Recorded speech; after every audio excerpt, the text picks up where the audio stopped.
Hi guys, I just finished The Auctioneer by Joan Samson, and I found this through Suntop. She died before it came out. It was her first novel. She was in her 30s, and she died. It's so tragic. And I had never heard of her. I had never heard of this book. And the description on the website, the Suntop website, was something about one of the best horror novels of the 70s. I was expecting something much different from what actually transpired. In fact, the whole time I was reading it, I was coming up with horrible things that were going to happen to this family that didn't end up happening to the family. But I was trying to make it more evil than it was, I guess, which probably says a lot about me. Okay, so this family lives in a small town in New Hampshire, and it's a wife, a husband, a daughter, and the husband's mother. They are living on this farm. It's been in the family for centuries, and it is a slow burn. What happens is a sheriff who runs the town, the very small town, comes around and he's asking for donations because there's an auctioneer person coming. And he's an outsider. He wants to settle in this small town, and he is going to have auctions for old farming equipment, old broken things you might have in your attic, antiques, that kind of thing that aren't really that valuable. So it starts innocently enough. They're going to use it to fund a whole bunch of deputies for the police department, which raises a whole bunch of questions for this guy, John Moore. He's wondering, well, we don't have that many people. Why do we need all these deputies? So it becomes a thing where every week these people give more and more.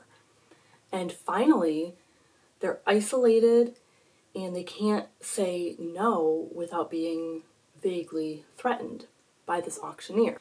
At first, everyone likes Pearlie Dunsmore. He's kind of charming and he's from the city and an exotic outsider.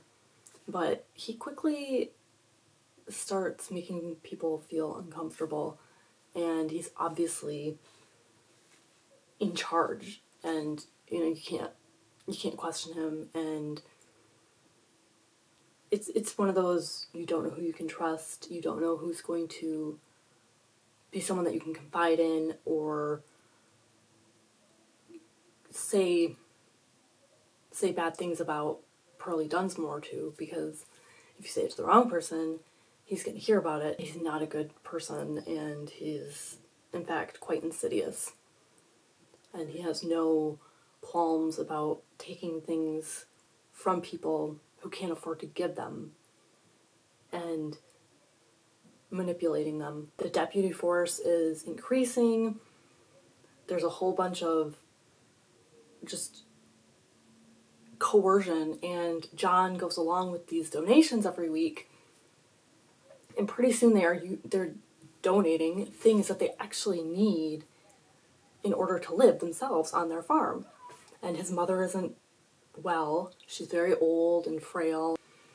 And it's hard for me to feel sympathetic because they're allowing this to happen. They're just thinking it's going to stop, and it doesn't stop. At one point, this auctioneer is auctioning off children. And he vaguely promises a child at one of the next auctions that resembles their daughter. So it's one of those things where you're just astounded at how far things can go.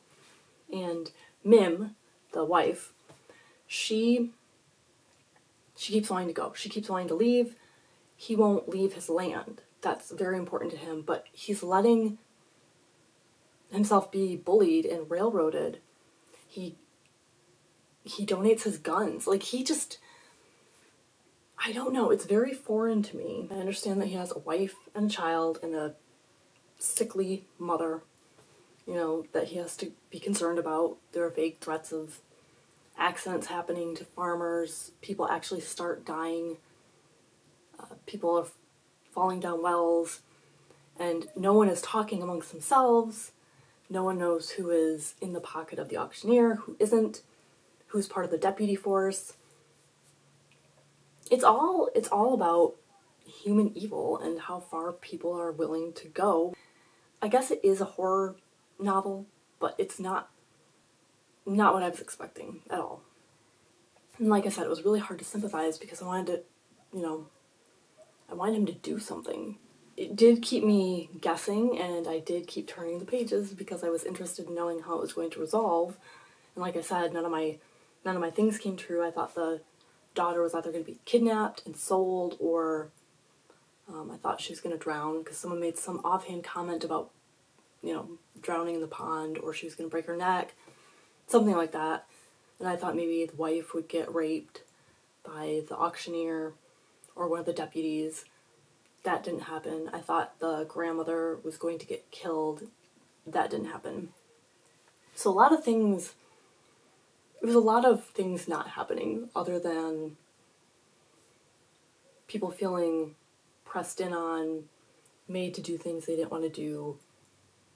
It just went on and on. It was a lot of giving things to the auction people, discussing how much they wanted to leave, almost leaving, not leaving. And at the end, the townspeople did kind of have a meeting, and they fought back and decided to run this auctioneer out of town.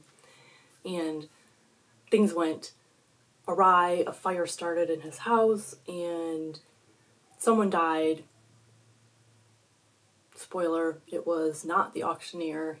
He made off and disappeared, so he didn't even get his comeuppance. That annoys me. It would have been more satisfying to me if he had gotten punished, but he didn't. I feel like this was well written, and it was a good study in the evils of human nature. Some people are shitty, and they do terrible things, and they can make other people excuse their terrible things, go along with their terrible things, help them, and cover for them. And it's just very believable in a way, but also frustrating. Have a spooky day.